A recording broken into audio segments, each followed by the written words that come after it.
Chapitre 1. Amelia. Cela ne se déroule vraiment pas comme prévu. Les deux charognards en contrebas se parlent en espagnol, plaisantant dans une langue que je ne comprends pas.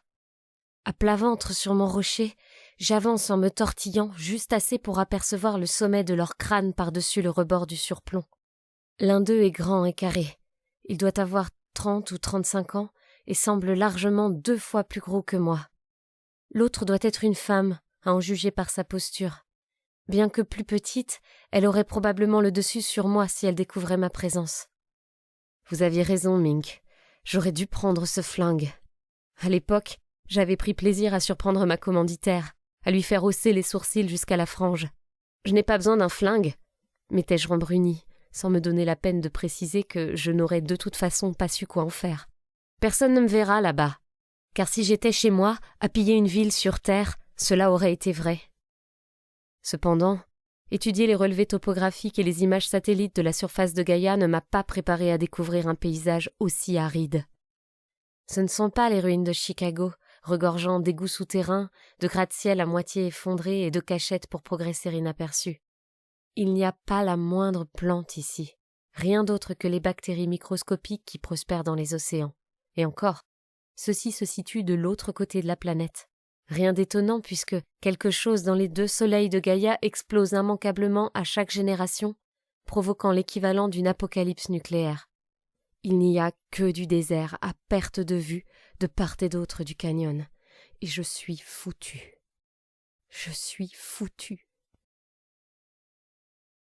Les pillards remplissent leurs gourdes sous le promontoire, à la fontaine figurant sur nos cartes pirates, celle-là même qui m'a attirée à cet endroit. Même sans comprendre leur langue, je n'ai pas besoin d'un dictionnaire pour deviner qu'ils maugraient contre l'eau terreuse et sableuse du bassin, comme s'ils ne mesuraient pas leur chance de trouver de quoi boire sur cette planète. Sans compter que l'air y est respirable, plus ou moins, et que la température et la gravité y sont idéales, même si les éruptions solaires réduisent à néant tout espoir d'installer ici une colonie permanente. C'est toujours à notre connaissance ce qui se rapproche le plus d'une planète habitable, en dehors de la Terre et de Centaure, et l'une d'elles se meurt rapidement, tandis que l'autre est complètement inatteignable avec notre technologie actuelle. Nous n'avons découvert Gaïa qu'en suivant les instructions laissées par d'anciennes créatures mortes depuis longtemps. Impossible de dire quand on découvrira un monde semblable à celui-ci, à moins de tomber sur d'autres coordonnées dans les ruines que nous ont laissées les Éternels. Ce qui est ironique, c'est que les extraterrestres se baptisent ainsi, dans le même message que celui où ils décrivent la façon dont ils se sont anéantis. Je retiens mon souffle, espérant que les pilleurs ne regardent pas autour d'eux pendant qu'ils font le plein d'eau. Mon pactage n'est pas particulièrement bien dissimulé puisque je ne m'attendais pas à avoir de la compagnie, mais ils ne l'ont pas encore remarqué. Imbécile. Je le suis toutefois encore plus qu'eux, car j'ai transgressé ma règle cardinale, j'ai posé mes affaires. Tout ça parce que je voulais voir ce qu'il y avait de l'autre côté de cette crête. Le désert est jalonné de bouquets d'immenses formations rocheuses s'élevant vers le ciel, modelées par le vent et des cours d'eau depuis longtemps asséchés. Je vais finir abandonnée, sans provision sur une planète à 1 milliard d'années-lumière de la maison, sous prétexte que je voulais admirer ce foutu paysage. Seuls quelques amas d'une roche gris-rouge se dressent entre ces 2 charognards et mon seul espoir de subsister sur ce terrain. Mon pactage renferme non seulement mes rations de nourriture, mon matériel d'escalade, mon eau, mon sac de couchage et le reste de mon nécessaire de survie. Il contient aussi mon respirateur. L'atmosphère de Gaïa est composée d'un peu plus d'azote que celle de la Terre. Pendant environ 8 heures par jour, il faut enfiler un inhalateur d'air enrichi en oxygène, sous peine de voir son cerveau et son corps tourner au ralenti. Et mon respirateur, ma bouée de sauvetage, se trouve dans un sac à 1 mètre ou 2 d'un couple de pillards. L'homme redresse la tête, et je m'écarte en roulant sur le dos, les yeux rivés sur le ciel bleu et vide. La lumière des 2 soleils est violente, et ce en dépit de mon chèche, mais je reste immobile. Si je ne récupère pas mes affaires, je suis morte. Je ne tiendrai jamais jusqu'à ce qu'ils viennent me rechercher d'ici 3 semaines, encore moins si j'ai accumulé dans les temples un butin assez conséquent pour m'offrir un ticket de sortie. Je me creuse la tête en quête d'une solution. Je pourrais appeler Mink, sauf que mon téléphone se trouve dans mon sac, et que les satellites de communication ne survoleront de toute façon pas ce côté de la planète avant 6 bonnes heures. Et même si je trouvais le moyen de la contacter, Elle m'a clairement fait comprendre en me déposant sur ce caillou qu'elle ne me rapatrierait que si j'avais de quoi la dédommager pour sa peine. Se servir des navettes de ravitaillement officielles pour faire traverser clandestinement des pillards coûte cher. Des vaisseaux de l'Alliance internationale patrouillent le long du portail scintillant qui mène à Gaïa. Elle ne va pas se donner la peine de me ramener sur Terre si je n'ai pas les moyens de payer. Je dois absolument récupérer ce sac. « Tengo que hacer pis », dit l'homme. Son acolyte s'éloigne de quelques pas en grommelant. J'entends le bruit d'une braguette, puis un grognement et une demi-seconde plus tard un liquide dégouliné dans l'eau du bassin. « Ah, pour l'amour de… » « Très classe, connard. Comme si vous étiez les seuls sur cette planète à vouloir vous servir à cette source. »« proteste la femme, comme en écho à mes sentiments. « En serio, Hugo ?» Je pense juste assez la tête pour découvrir l'homme debout devant la cuvette, les pieds écartés, les mains au niveau de l'entrejambe, et je ferme rapidement les paupières pour ne pas en distinguer plus. Je n'avais trop pas besoin de voir ça.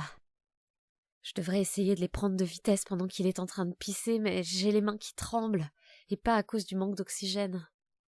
J'ai fait bonne figure devant Mink, et même devant les autres charognards quand je les ai grillés au poteau, lorsqu'elle a laissé entendre qu'elle cherchait quelqu'un. Quelques-uns me connaissaient de Chicago, d'autres arrivaient de plus loin et ne m'avaient rencontré que lorsqu'on se tirait la bourre pour se faire recruter. La gamine, la fillette, celle qui va descendre toute seule pour piller les temples.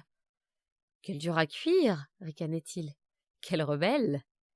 Mais à Chicago, personne ne me voyait jamais. C'était précisément parce que j'étais si douée, parce que personne ne me voyait jamais, que j'avais réussi à convaincre Mink de me laisser travailler pour elle. Je n'avais jamais eu à me battre pour un territoire, jamais dû fuir quiconque, jamais eu à repousser 2 pillards expérimentés et probablement armés le temps de récupérer mon matos. J'essaie d'inspirer à travers le chèche pour le faire coller à mes lèvres gercées. J'ai l'impression de suffoquer, comme si on m'avait enfoncé un sac plastique sur la tête.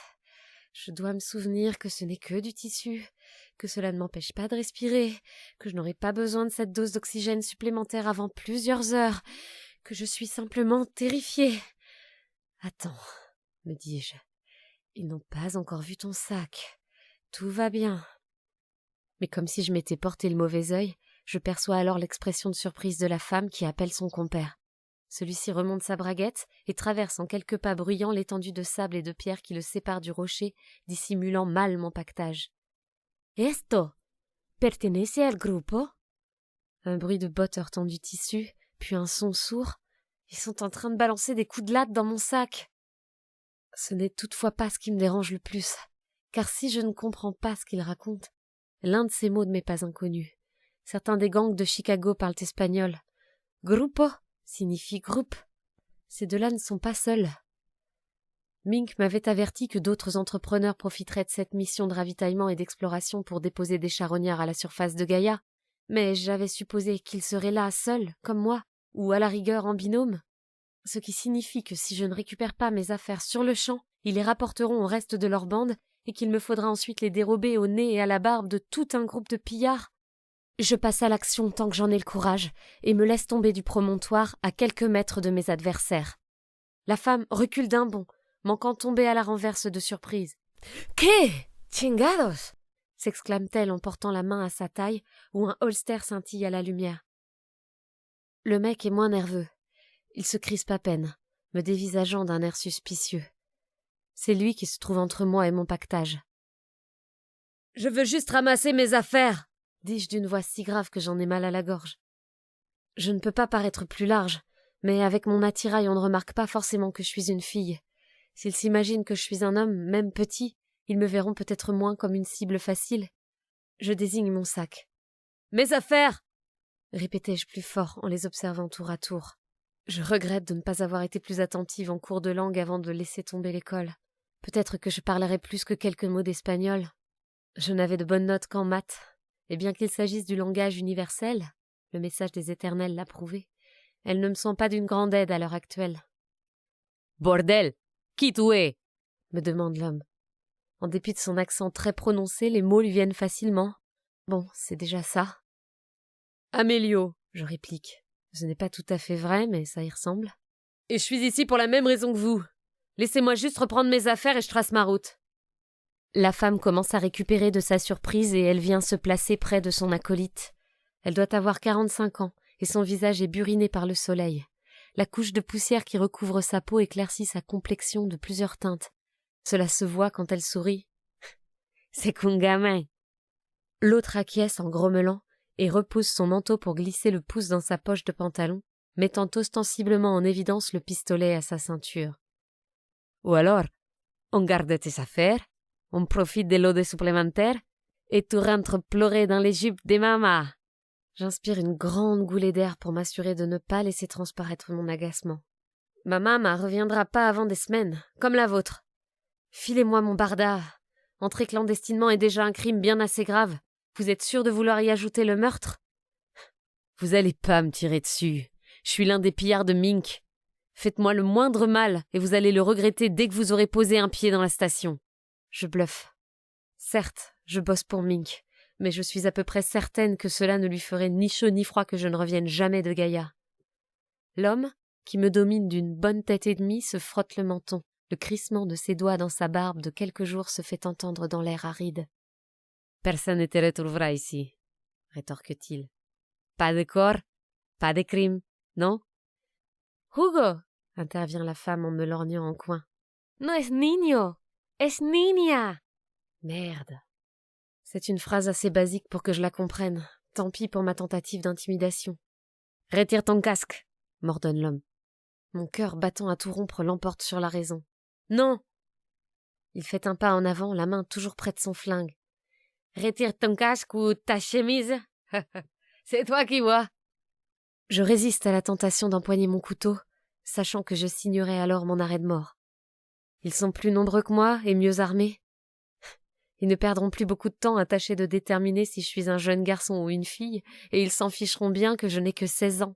Cela ne changerait rien pour eux de tuer une mineure. Ils ont déjà violé l'embargo planétaire de l'AI en atterrissant sur Gaïa, ce qui suffirait en soi à les condamner à perpétuité. L'Alliance internationale ne plaisante pas quand il s'agit de l'ailleurs, pas après avoir perdu le projet qui avait initialement réuni les nations terrestres. 300 personnes ont embarqué à bord de ce vaisseau à destination d'Alpha du Centaure, le système stellaire le plus proche du nôtre, dans l'espoir de rallier la seule exoplanète potentiellement habitable que nous ayons jamais découverte dans l'immensité du cosmos. Si l'expédition a échoué, s'ils ont fini par dériver dans l'espace jusqu'à leur mort, c'est justement parce que des gens comme ceux-là ont réussi à prendre place à bord et provoquer une mutinerie. Comme moi, ces 2 pillards n'ont pu arriver ici que d'une seule manière, en enfreignant la loi. La perspective d'en transgresser une de plus ne risque pas de les dissuader. Je serre les dents et avale ma salive. À des millions d'années-lumière de chez moi, perdu sur une planète extraterrestre, je n'avais jamais réellement envisagé que le plus grand danger que je pourrais avoir à affronter serait d'autres êtres humains.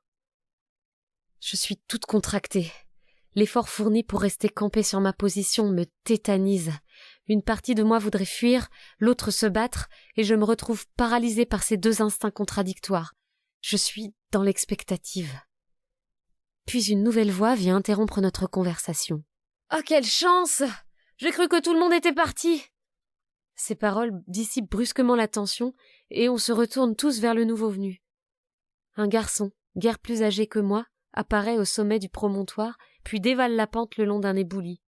Son sac est si gros que je pourrais largement me glisser à l'intérieur. Il le laisse tomber au sol dans un bruit sourd, puis se redresse avec un gémissement et se masse les reins. Il a la peau mate et des cheveux noirs, courts et crépus. Il arbore un sourire si éclatant qu'il pourrait sans doute convaincre les pierres de se mettre à danser. Ses vêtements trahissent une grande opulence.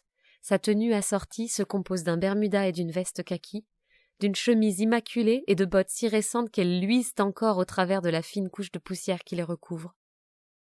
Il est grand et maigre, et ses épaules légèrement voûtées témoignent des heures passées sur une tablette ou un clavier. Un intello, ricanai-je intérieurement. On en surprenait parfois à Chicago en train d'étudier le temps, le climat ou tout ce qui pouvait contribuer à l'exode. Ils étaient presque systématiquement poursuivis par un gang de charognards. Mais qu'est-ce que tu fous là ? L'AI n'a même pas encore autorisé les équipes de recherche à la surface. C'est bien pour ça qu'on en profite tant qu'il est encore temps. Ils nous considèrent tour à tour, sourcils froncés. « Où sont les autres ?» demande-t-il. Ses voyelles sont traînantes, ses airs adoucis.